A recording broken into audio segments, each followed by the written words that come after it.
హల్లెలూయా. నాటికై ఏర్పరచబడిన కీర్తన 95వ కీర్తన చదువుదామండి. 95వ కీర్తన మొదట ఏం చెప్తారో నా వెనకాల చెప్పడం మర్చిపోయింది. 95. రండి యెహోవాను గూర్చి ఉత్సాహధ్వని చేయుదము, మన రక్షణ దుర్గమును బట్టి సంతోషగానము చేయుదము. కృతజ్ఞతాస్తుతులతో ఆయన సన్నిధిని వచ్చేదము, కీర్తనలు పాడుచు ఆయన పేరట సంతోషగానము చేయుదము. యెహోవా మహాదేవుడు, దేవతలందరికీ పైన మహాత్మ్యము గల మహారాజు. భూమి అగాధ స్థలములు ఆయన చేతిలోనున్నవి, పర్వత శిఖరములు ఆయనవే. సముద్రము ఆయనది, ఆయన దాన్ని కలుగ చేశాను. ఆయన హస్తములు భూమిని నిర్మించెను. ఆయన మన దేవుడు, మనము ఆయన పాలించు ప్రజలము, ఆయన మేపు గొర్రెలము. రండి నమస్కారము చేసి సాగిలపడదము, మనలను సృజించిన యెహోవా సన్నిధిని మోకరించుదము. నేడు మీరు ఆయన మాట అంగీకరించిన ఎడల ఎంత మేలు. అరణ్యమందు మెరీబా యొద్ద మీరు కఠినపరచుకునేటట్లు, మస్సా దినమందు మీరు కఠినపరచుకునేటట్లు మీ హృదయములను కఠినపరచుకొనకుడి. అచ్చట మీ పితరులు నన్ను పరీక్షించి శోధించి నా కార్యములు చూచిరి. 40 ఏండ్ల కాలము ఆ తరుము వారి వలన నేను విసిగి, వారు హృదయమున తప్పిపోవు ప్రజలు, వారు నా మార్గములు తెలుసుకొనలేదని అనుకొంటిని. కావున నేను కోపించి వీరెన్నడను నా విశ్రాంతిలో ప్రవేశింపకూడదని ప్రమాణము చేసి దేవుడు తన పరిశుద్ధ గీతం దీవించుగాక. ఆమేన్. ఆమేన్. ఈ కీర్తనలో మొదటి వచనం చూసి మొదటి చరణం చూసినట్లయితే, రండి యెహోవాను గురించి ఉత్సాహధ్వని చేయుదము, మన రక్షణ దుర్గమును బట్టి సంతోషగానము చేయుదము. కృతజ్ఞతాస్తుతులతో ఆయన సన్నిధికి వచ్చేదము, కీర్తనలు పాడుచు ఆయన పేరట సంతోషగానము చేయడము. అలాగే 7వ చరణం, రండి నమస్కారం చేసి సాగిలపడదము, మనల్ని సృజించిన యెహోవా సన్నిధిని మోకరించడము. నేడు మీరు ఆయన మాటను అంగీకరించిన ఎడల ఎంత మేలు కదండి. ఇంత మంచి మంచి చరణములతో మంచి వచనములతో రాయబడ్డ కీర్తన ఇది. ఇటు రీతిగా అయితే రండి మనం దేవుని సన్నిధిని ఆనందగానం చేద్దాం, ఆయన సన్నిధిని స్తుతియాగనం చేద్దాం, ఆయన కృతజ్ఞతాస్తుతులు చెల్లిద్దాం. కీర్తనకారుడు ఎటు రీతిగా చెప్పాడు, మనందరము కూడా కలిసి రండి మనం స్తుతియాగనం చేద్దాం, ఆయన సన్నిధిని స్తోత్రములు చేద్దాం, ఆయన సన్నిధిని వందనములు చేద్దాం, ఆయన నుండి నిండైన దీవెనల ఆశీర్వాదాలు మనం పొందుకుందాం. మన 2 చేతులు పైకి పొందుదాం, కళ్ళు మూసుకొని కొద్ది క్షణాలు దేవుని నామాన్ని ఆరాధన చేద్దాం, ఆయన నామమును మహిమపడతాం, ఆయన స్తుతిద్దాం, ఆయన స్తోత్రములు చేద్దాం, ఆయన గొప్ప చేద్దాం, ఆయన కీర్తించి కొనియాడదాం. ఆయన ఇచ్చిన మంచి సమయం బట్టి, అవకాశం బట్టి, ధన్యత బట్టి, భాగ్యం బట్టి, యోగ్యతను బట్టి దేవుని నామాన్ని ఆరాధన చేద్దాం, ఆయన గొప్ప చేద్దాం, ఆయనే కీర్తిద్దాం, ఆయన కొనియాడదాం.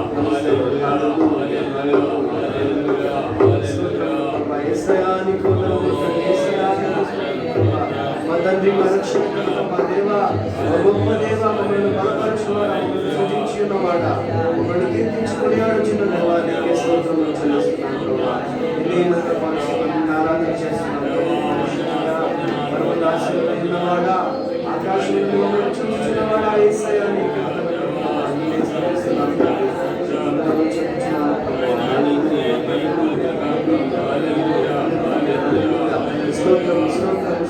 సర్వోన్నతుడ, సర్వాధికారి, సర్వశక్తిమంతుడ, సర్వాధికారి నీకే వందనాలు ప్రభువా. తండ్రి నిన్నే స్తోత్రిస్తున్నాము, ఆరాధన చేయించున్నాము, గొప్ప చేయించున్నాము.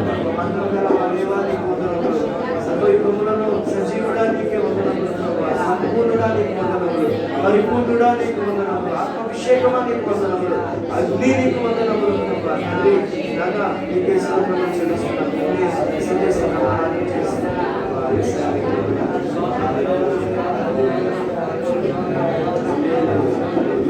Hallelujah.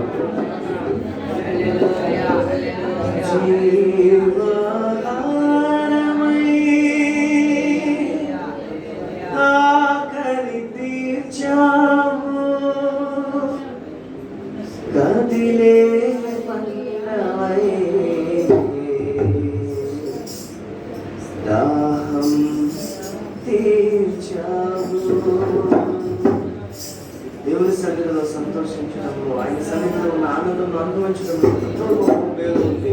అన్నిటిలో మనందరము కూడా పొందడం. యేసయ్యా యేసయ్యా యేసయ్యా యేసయ్యా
Hey,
రక్షించుటకు అర్హుడా నీవే, జీవాహారమై ఆకలి తీర్చావు, కదిలే బండవై దాహం తీర్చావు, సిలువలో వేలాడే నీ దరి చేరిన జనులందరూ నేడు నిత్యం బ్రతుకుదురు. యేసయ్యా యేసయ్యా యేసయ్యా యేసయ్యా. తండ్రి నీ యొక్క సన్నిధానంలో సంతోషం, నీ సన్నిధానంలో నిత్య జీవం ఉంది, నీ సన్నిధానంలో మేలు ఉంది తండ్రి. ధన్యత భాగ్యం యోగ్యత ఉంది ప్రభా. అటువంటి కృపను మా అందరికీ చూపించినందుకు మీకు వందనములు చెల్లిస్తూ మిమ్మల్ని స్తుతిస్తూ ఆరాధిస్తూ క్రీస్తు పరిశుద్ధ నామములో ఈ స్తుతి ఆరాధనను సమర్పిస్తున్నాము తండ్రి. కొంచెం ఏంటది ఏమంటాము? ఏదో పెద్ద పెద్ద పదాల కోసం అర్థపడుతుంది, సింపుల్గా మనం వాడి మాటలోనే ఏమంటారు? ప్రార్థన చేద్దాం కాదు, సింపుల్గా అంటే మరి ప్రార్థన చేద్దాం కాదు. ఏమంటారు? నేను దేవునికి స్తోత్రం అంటానంట, హల్లెలూయా అంటానంట, బాగున్నానంట.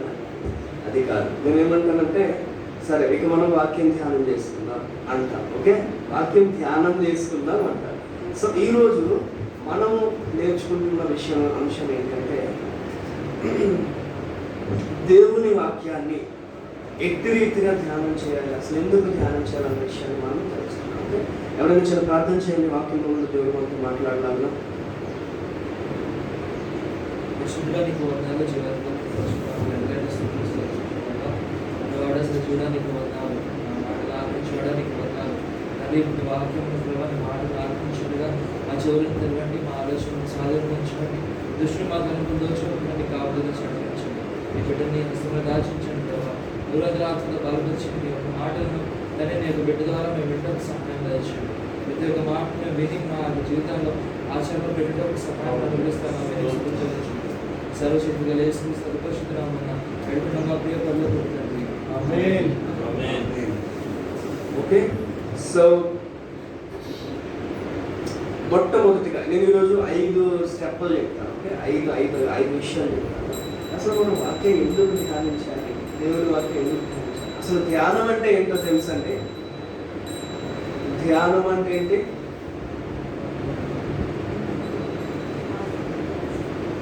అనుకున్నా ధ్యానం అంటే ఏంటో తెలియదా?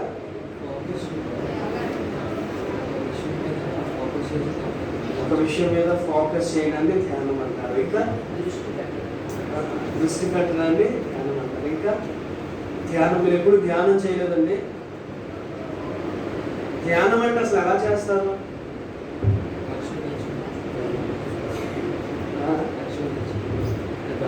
పరిశోధించడం. సునీత చెప్పిన ధ్యానం అంటే ఇలా చేస్తారంట. హల్లెలూయా. సో ఈరోజు మనం అది తపస్సు. తపస్సు అది ధ్యానం కాదు. ఓకే, ఈరోజు 5 విషయాలు. మొట్టమొదటిది ఏంటంటే ఇంగ్లీష్లో ధ్యానం అన్నాన్ని ఇంగ్లీష్లో ఏమంటారు?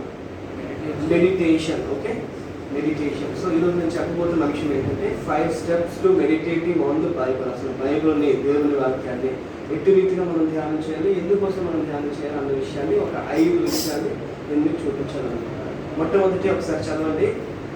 కీర్తనల గ్రంథము 119వ కీర్తన 15వ చరణము. 119వ కీర్తన 15వ చరణం చదవండి. నీ ఆజ్ఞను నేను ధ్యానించేదను, నీ త్రోవలను మన్నించేదను. హల్లెలూయా. ఇక్కడ ఏమని రాయబడిందంటే, నీ ఆజ్ఞలను నేను ధ్యానించదను, నీ త్రోవలను మన్నించదను. అంటే మొట్టమొదటిగా మనం ధ్యానం అన్నది ఎందుకు చేయాలి అంటే, మనము కేంద్రీకరించడం కొరకు అనొచ్చు, దృష్టి ఉంచడం కొరకు అనొచ్చు. సింపుల్గా మనకు అర్థమయ్యే భాష చెప్పాలంటే ఫోకస్ చేయడం నిమిత్తం మనము ధ్యానం చేయాలి. దేవుని ఆజ్ఞలను ధ్యానించదను. ఎందుకు అంటే ఆయన త్రోవలను మన్నించదను. మన్నించదను అనే అర్థం ఏంటి? ఏంటండి మన్నించదను అంటే? అంటే దేవుడు ఆజ్ఞలు మనం క్షమించడమా? అలవరుచుకోవడం, అంగీకరించుకోవడం, గైకొనడం, అనుసరించడం అంటే వాటి మీద మన దృష్టిని కేంద్రీకరించడం అంటే ఫోకస్ చేయడం. మొట్టమొదటిగా మనం వాక్యాన్ని ధ్యానం చేస్తున్నాను అంటే ఫోకస్ చేయాలి. ఇప్పుడు నేను ఈ వాక్యం చెప్తున్నానండి, నాకు ఫోకస్ ఇక్కడ లేదు, నా మనసు అంతా ఇక్కడ నేను కేంద్రీకరించలేదు. ఆ శరీరం అయితే ఇక్కడే ఉంది, నా మనసు ఇక్కడ లేకుండా. ఇంట్లో సంకీర్తన ఒక్కనే ఉండిపోయింది, నెక్స్ట్ ఉంటుందంటారా, నేను వెళ్ళేసరికి బాత్రూమ్ ఖాళీగా ఉంటానంటారా అనేసి నేను ఆలోచించాను అనుకోండి. ఇక్కడ నేను వాక్యం మీద ధ్యానం పెట్టగలనా, ధ్యాస పెట్టగలనా? కంప్లీట్గా నా ఫోకస్ దీని మీద ఉండాలి. వాక్యాన్ని ఏకాగ్రత తగ్గిపోతుంది కదా. కరెక్ట్గా నేను సూటిగా వాక్యాన్ని అర్థం చేసుకోలేను, మీకు కూడా నేను చెప్పలేను, మనకి ఎవరికి అర్థం కాదు. అయితే మొట్టమొదటిగా వాక్యం ధ్యానించినప్పుడు మనము ఫోకస్ చేయాలి, కేంద్రీకృతం చేయాలి మన మనస్సుని. సో వాక్యం ధ్యానించడం అంటే ఇక్కడ నించున్న వ్యక్తి చెప్తున్నారు, ఇదే ధ్యానం కాదు. మనం ఇంట్లో చదువుకుంటున్నప్పుడు కూడా, పర్సనల్గా మన వాక్యాన్ని చదువుకుంటున్నప్పుడు కూడా మనం ధ్యాస పెట్టాలి, ధ్యానించాలి. ఈ ఫోకస్ చేయడం అన్న విషయం గురించి బెస్ట్ ఎగ్జాంపుల్ అపొస్తలుల కార్యములు 8వ అధ్యాయంలో ఉంటారు. ఒక వ్యక్తిని మనం చూడండి, చదవండి. అపొస్తలుల కార్యములు 8వ అధ్యాయం తీయండి.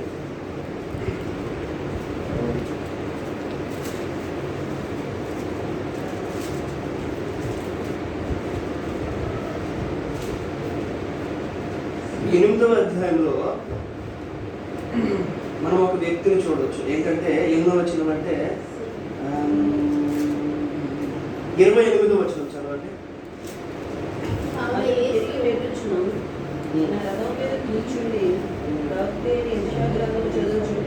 చాలు. ఇక్కడ ఒక వ్యక్తిని మనం చూడవచ్చు. ఎవరండి? ఒక నపుంసకుడు దేవుని వాక్యం ధ్యానం చేస్తున్నాడు, చదువుతున్నాడు అంటే అర్థం ధ్యానిస్తున్నాడు. ధ్యానిస్తూ ఉన్నప్పుడు అతనికి ఏ డౌట్ వచ్చిందో, అతను ఎంత ఫోకస్గా ధ్యానం చేస్తున్నాడంటే అతను చేసే ఆ ధ్యానం వల్ల, అతను చేసే ఆ యొక్క చదవడం వల్ల, దేవుని వాక్య పఠనం వల్ల ఎక్కడో ఉన్న దైవజనుడు అతని దగ్గరికి దేవుడు తీసుకొని వచ్చాడు అనమాట. హల్లెలూయా, హల్లెలూయా. వాక్యం చదువుతుండగా ప్రతి ఒక్కరికి అర్థమైతే అవుతుంది, కానీ అందులో కరెక్ట్ అర్థాన్ని మనం అర్థం చేసుకోగలగాలి.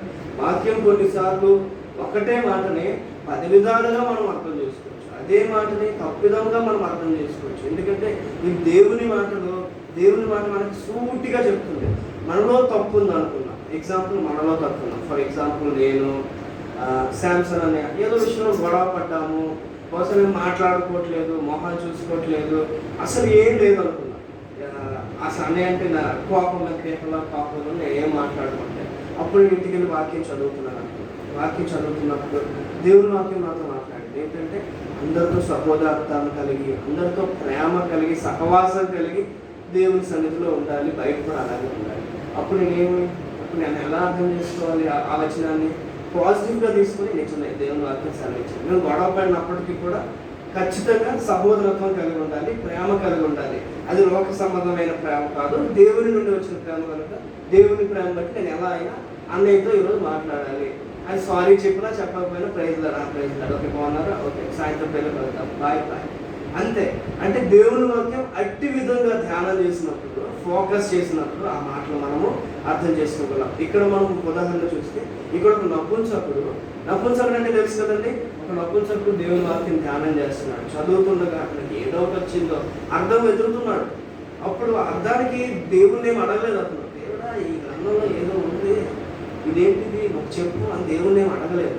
దేవుడు గ్రహించి నిజముగా ధ్యానం చేస్తున్నాడు కనుక దేవుడు గ్రహించి ఎక్కడో ఉన్న ఫిలిప్ని, ఎక్కడో ఉన్న దైవజనుడిని అక్కడికి దేవుడు తీసుకొని వచ్చాడు. అప్పుడు దైవజనుడు రావడం ద్వారా నపుంసకుడు అక్కడికక్కడే బాప్తిస్మాన్ని పొందుకున్నాడు. సో ఈ వాక్యం ధ్యానం చేయడం ద్వారా దేవుడు మనం అనుకోలేనటువంటి కార్యాలు కూడా ఆయన చేయగలడు. మొట్టమొదటిగా వాక్యం ఎందుకు ధ్యానం చేయాలంటే ఎలా ధ్యానం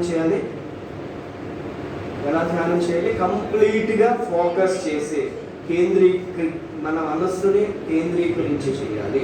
రెండవదిగా చూద్దాం, అదే 119వ కీర్తన 27వ వచనం. నీ ఉపదేశ మార్గమును నాకు బోధించుము, నీ ఆశ్చర్య కార్యములను నేను ధ్యానించుచున్నాను. హల్లెలూయా హల్లెలూయా. నీ ఉపదేశ మార్గమును నాకు బోధపరచుము, నీ ఆశ్చర్య కార్యములను నేను ధ్యానించగలను. బోధపరచుము అంటే అర్థం ఏంటి? బోధపరుస్తున్నారు అంటే అర్థం ఏంటి?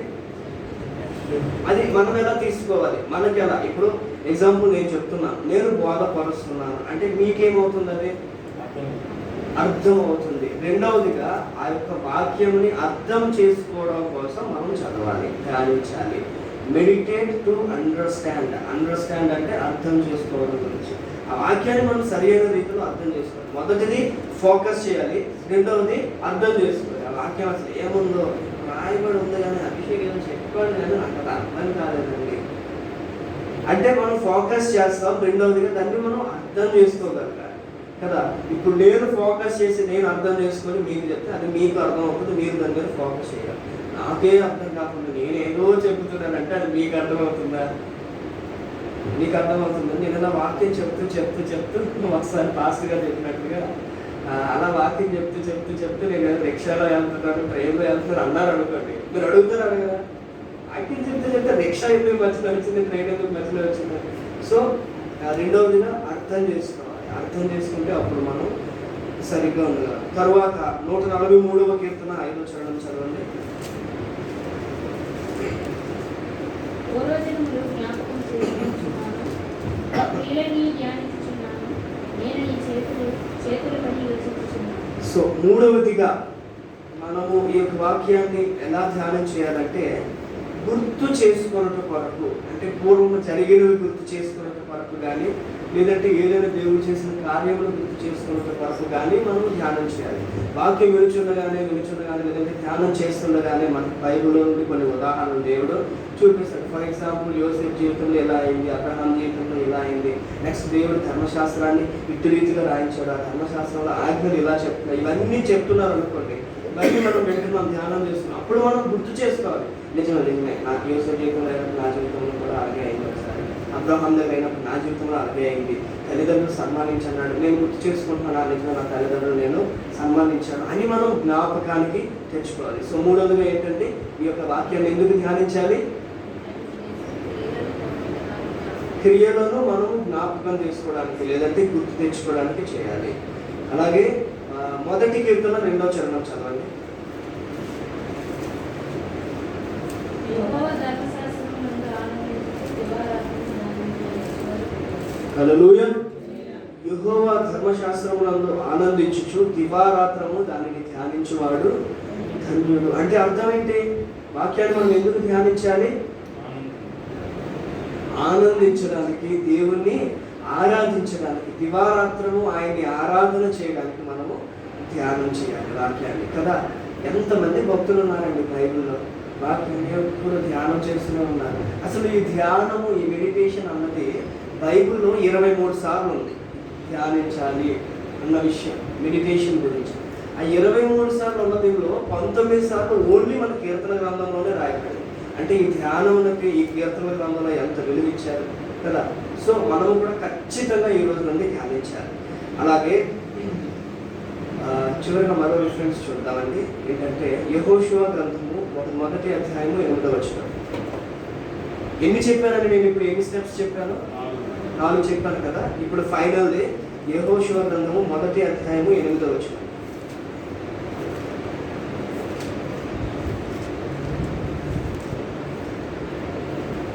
ఈ ధర్మశాస్త్ర గ్రంథమును నీవు బోధింపక తప్పిపోకూడదు.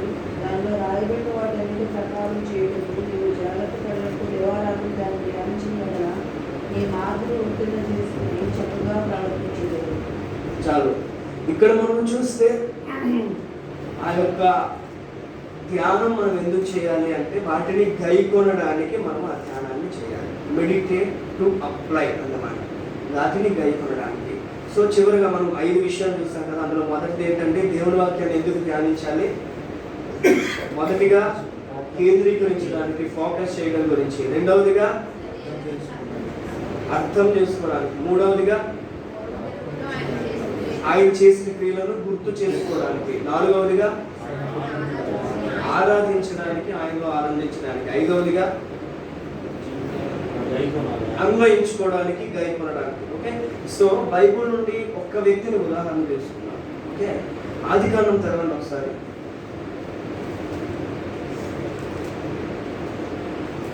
ఆదికాండం 24వ అధ్యాయం 63వ వచనం.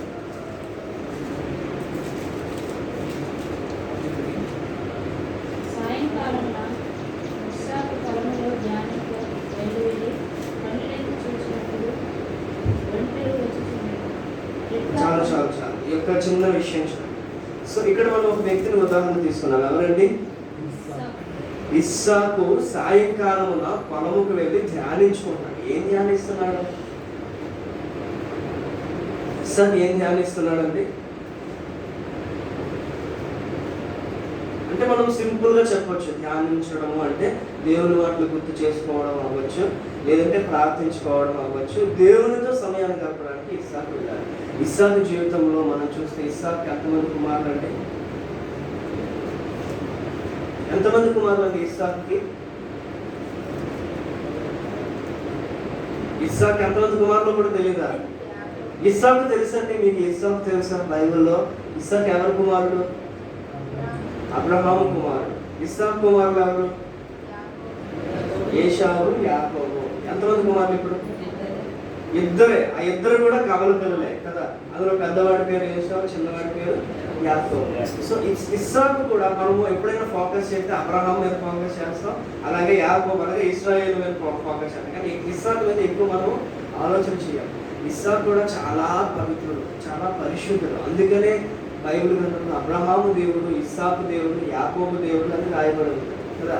సో ఇస్సాకు జీవితంలోనే మనం ఇంకా అబ్రహాము వాక్యాన్ని ధ్యానం చేశాడని, యాకోబు వాక్యాన్ని ధ్యానం చేశాడని లేదు. కానీ ఇస్సాకు గురించి మాత్రం సాయంకాలం నా పొలం దగ్గరికి వచ్చి ధ్యానం చేస్తున్నాడు. ధ్యానం చేసినప్పుడు అక్కడ మిగిలిన పని అంతా కూడా మనం చూడవచ్చు. సో మనము కూడా ఇస్సాకు వల్ల వాక్యాన్ని ధ్యానం చేసినట్లయితే ఖచ్చితంగా దేవుడు ఇస్సాకు ద్వారా ఎటువంటి గొప్ప గొప్ప ఆశీర్వాదాన్ని కలిగించాడో, యాకోబుని ఇస్సాకు ఎట్టి రీతిగా దీవించాడో అటువంటి ఆశీర్వాదాన్ని కూడా మనం కూడా పొందుకోగలం. అలాగే దావీదును కూడా ఉదాహరణ చూసుకున్నట్లయితే రేయు పగలు దివారాత్రులు ఎప్పుడూ కూడా ధ్యానం చేస్తూనే ఉన్నాడు. సో అట్టి రీతిగా మనం ఉండాలని ఈరోజు దేవుడు మనకు చెప్తున్నాడు. కనుక మనం ఖచ్చితంగా దేవుని వాక్యాన్ని ధ్యానం చేసి, మన చదవడం రాకపోయినా మనకు గుర్తున్న వాక్యాన్ని నెమరు వేసుకొని ధ్యానం చేసి ఇంకో దేవుని పొందుకుందాం, ఆత్మీయతను పలుకుతున్నాం. దేవుని కొద్ది మాటలు దీవించుకున్నాక ప్రార్థన చేసుకుందాం.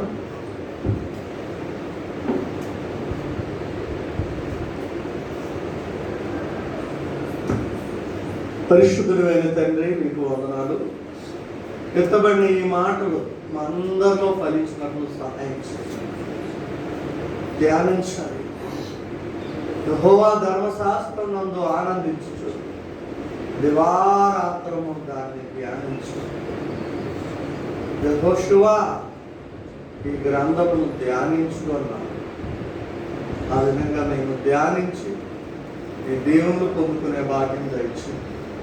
పరిచర్య చేసిన నీ దాసుని మీద ఇంకా నీ అభిషేకం ఉండాలి. కూడి వచ్చిన బిడ్డలందరినీ దీవించు, రాని వారిని క్షమించు. ఈ దిన గృహ దర్శనాల్లో పాజిటివ్ ప్రేమలో మీరు నడిపించు. సాయంకాలం జరగబోయే కొడుకును కూడా దీవించు.